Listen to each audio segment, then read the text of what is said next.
The building had a reputation for being haunted. Kids would dare each other to go inside, but unlike other places around town, they would actually see something or at least claim that they did. Little Jamie Curry, 9 years old, went into the basement of the abandoned Leatherman's complex on a dare and saw a zombie. He said he knew it wasn't just some guy in an outfit because the zombie had a grapefruit-sized hole in its chest, and he could actually see right through the middle of the thing. He had run right past his group of friends who were patiently waiting outside, screaming and wetting himself as he went. Another young kid from my town, Alicia De Silva, 11 years old, said it was all a bunch of garbage, that she wasn't afraid of a rundown factory building, except for maybe the asbestos which her uncle told her rots your lungs from the inside. She had said she would even go inside it at night. Why not? After all, there were no such things as ghosts or boogeymen. One of her friends told Alicia that if she went inside Leatherman's main building at night, grabbed something from the basement and brought it back out for their mutual inspection, the friend would pay Alicia $5. Alicia had gasped. $5 was a good amount to someone like her. With $5, she could even get a kit so that she could finally fix her bike tire. They all met in front of the building, and Alicia disappeared into the dark fire doors on the side of the building, full of bravado and still laughing as she went inside. Except unlike Jamie Curry, Alicia never came back out screaming and wetting herself, never had a chance to tell some unbelievable story about what she encountered in the fetid basement of that place. Her body was never found. The police were called after a few hours, and they searched the entire building from top to bottom. They were able to follow some fresh footprints in the dust that might have been Alicia's, but when they got to the basement, the prints just disappeared as if the person making them had simply gotten sucked up into the ceiling. And yet they did find one thing, the only real evidence left in the entire building that night. What they found still gives me nightmares sometimes. One of her eyeballs was inside a snow globe. The glass and foundation of the snow globe were all intact, and there were no signs of foul play anywhere on the decoration. It was as if it had been manufactured that way with that blue, staring eye floating lazily next to plastic mountains and white glitter snowflakes. In my nightmares, I often see an old woman shaking that snow globe, an old hag who cackles and whose split lips form into a dreadful smile as she stares directly at me. The eye and the glitter all hang suspended in the water for a moment, then begin to fall slowly, the eye spinning rapidly as it drifts down the front of the globe. And when it stopped, I see it is looking directly at me, and it still looks frightened. Okay, so that last paragraph was pretty dark.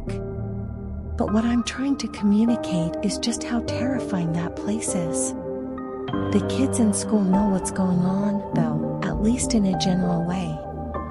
After all, Alicia and Jamie came from among them, and they're not the only ones. Others have gone into the building before. And Matt wants me to go with him tomorrow to look at it. Maybe that's why the dreams are getting worse. Maybe that's why I've woken up screaming twice in the last few hours. Because there was something else, too, something else I saw in my nightmares. In that building, around the back walls, there were dozens of kids. Their skin was chalk white, their hair and eyes all pure black. They were dead. And then thousands of missing posters started to fly down, all of them of smiling children. I looked between the ones surrounding me and the posters and noticed that some of them showed these same kids. I turned to run, but little rotted hands started pulling me down, and then I was sitting straight up in bed, yelling and pleading. I really don't want to go in that building tomorrow. Okay, so Matt and I went inside the doorway. No way was I going in the basement. But just the front doorway, well, that wasn't too bad. I even stuck my head in and looked around inside. Matt didn't see it, but I did. There was something huge in the front hall. It wasn't much more than a silhouette. It looked like a very tall, very thin man in a suit whose neck was all twisted and strange. It came off his chest like a snake's, turning and curling back on itself, and at the end it had this reptilian face. Everything about the man was hairless and slimy. I could smell the strange stuff on his skin. But by the time I had gotten Matt's attention and pointed it out to him, the guy was gone. I don't know how he disappeared so fast. Matt was making fun of me as we walked home afterwards, pointing at random alleyways and asking, "Do you see him there, too?" and then laughing. It wasn't that funny. I'll prove to him there was someone in there. I convinced Matt to come back with me. I need to see what's in there. He wasn't thrilled about it, but I told him an older kid offered to pay $10 for a souvenir from the place, and that I'd split it with him if he went with me. All of this was total crap, of course. But I want to see what was in there, and I definitely want these dreams to stop. "You know, you're lucky you have a friend as brave and manly as me," Matt said, puffing up his little bird chest. "After what happened to those other schmucks, everyone has been avoiding this place like the plague." "Yeah, but unlike all of them, you know it's just a building," I said. He gave me a funny look then.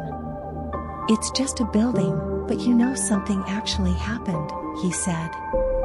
"I was talking to my dad about it, and he said maybe a homeless guy was living there, totally deranged, and maybe he cut out Alicia's eye and kidnapped her." He stated this was the seriousness of a news anchor recounting bits of total bullshit for the audience. I smiled at his grave expression, repressing an urge to laugh. He looked over at me disapprovingly. "It could have happened, you know. Homeless people are homeless because they're crazy. My dad says so. Maybe one of them just went really crazy and started taking souvenirs off of people's bodies."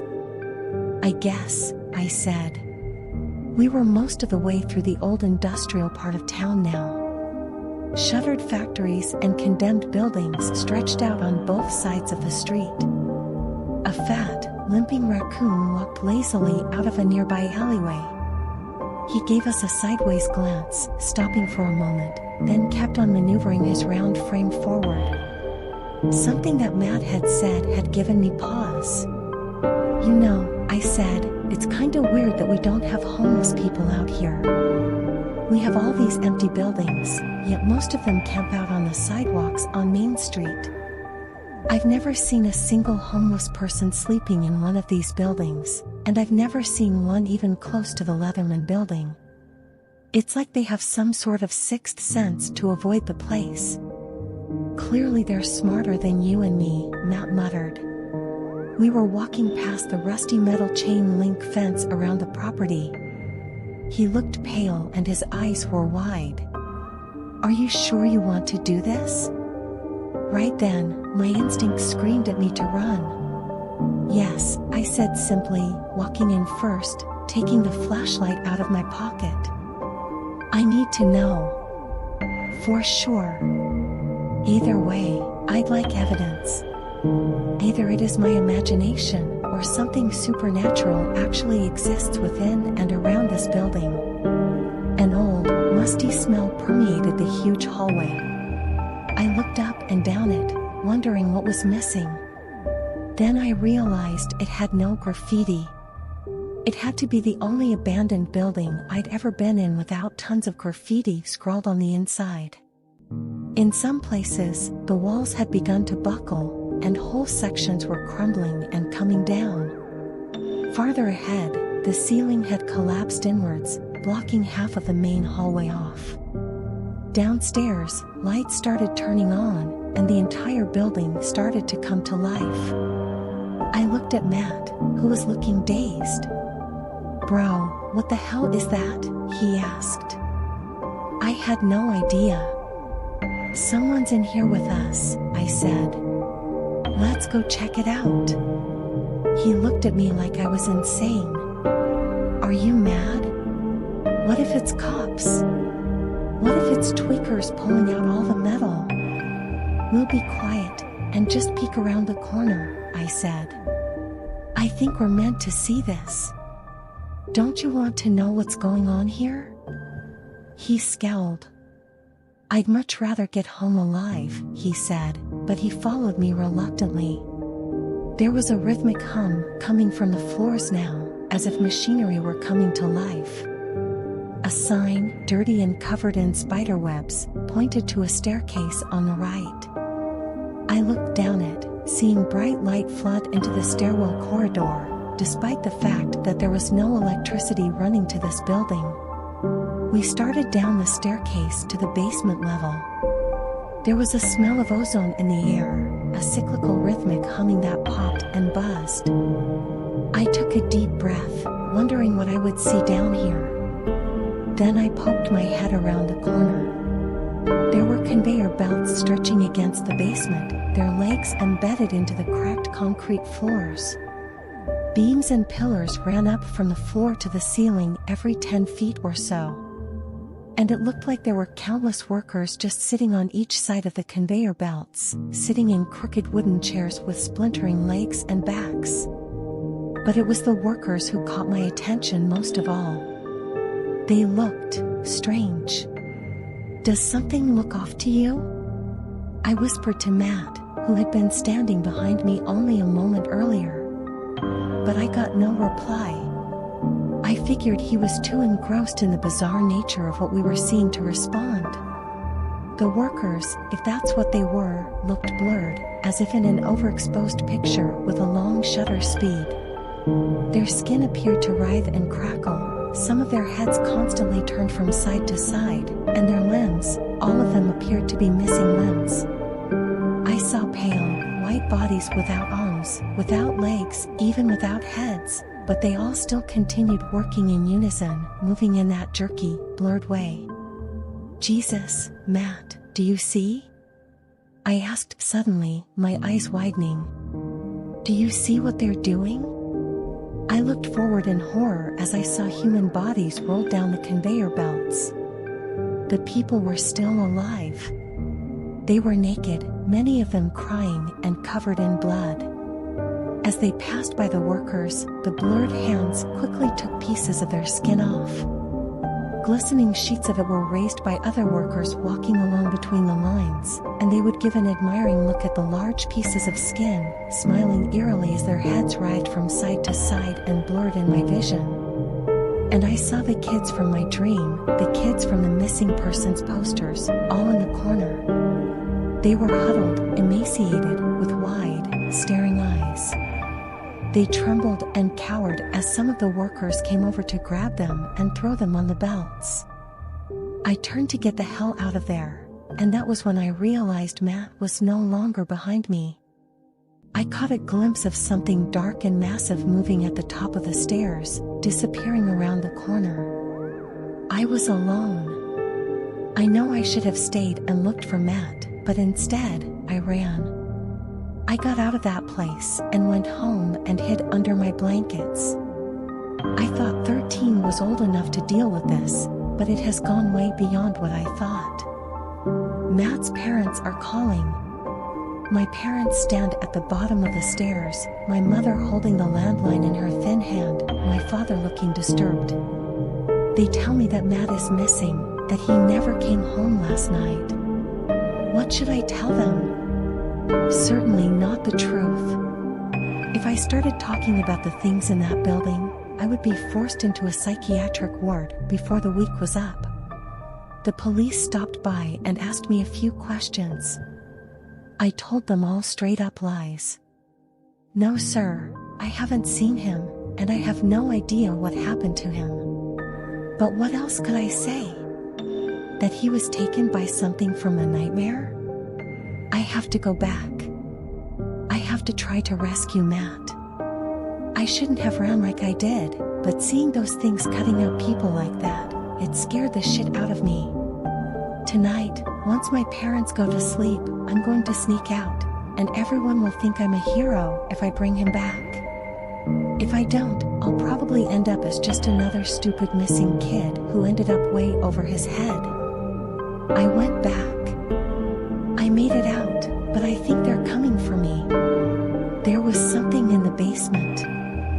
All of the conveyor belts were gone, the lights were off, the rhythmic hum had disappeared. It was as if the other night was all a hallucination except for, of course, Matt is still missing. His parents are freaking out, and I can't even tell them I know what happened to him, kinda. Going into the building alone was terrifying. My legs felt like wood, and I kept glancing behind me every second as if I were hearing imaginary pursuers. But I walked through to the staircase, and I saw nothing. I went down to the basement, peeking my head around the corner. It was just a mostly empty basement, some broken furniture and old boxes stacked in one corner. I shone my light all over and saw no one. But there was a light coming from the far corner, a faint, glowing orange light. A feeling of dread came over me. I crept slowly forward, trying to find the source of that light. A faint smell of smoke and roasting meat seemed to creep through the air. Off past the last line of boxes, I saw what looked like a small crater on the floor. There was a hole there with glowing fire underneath.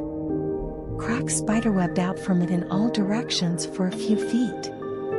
More curious than afraid now, I peered forward and looked down. Beneath the abandoned building, there was another world. It had fire licking the walls and ground, and in the middle of this inferno, I saw Matt. His face was a map of blackish-purple bruises, his head was cocked at an unnatural angle, and I saw blood pouring out of his ears and nose. He looked up at me, and the bones in his neck grated together.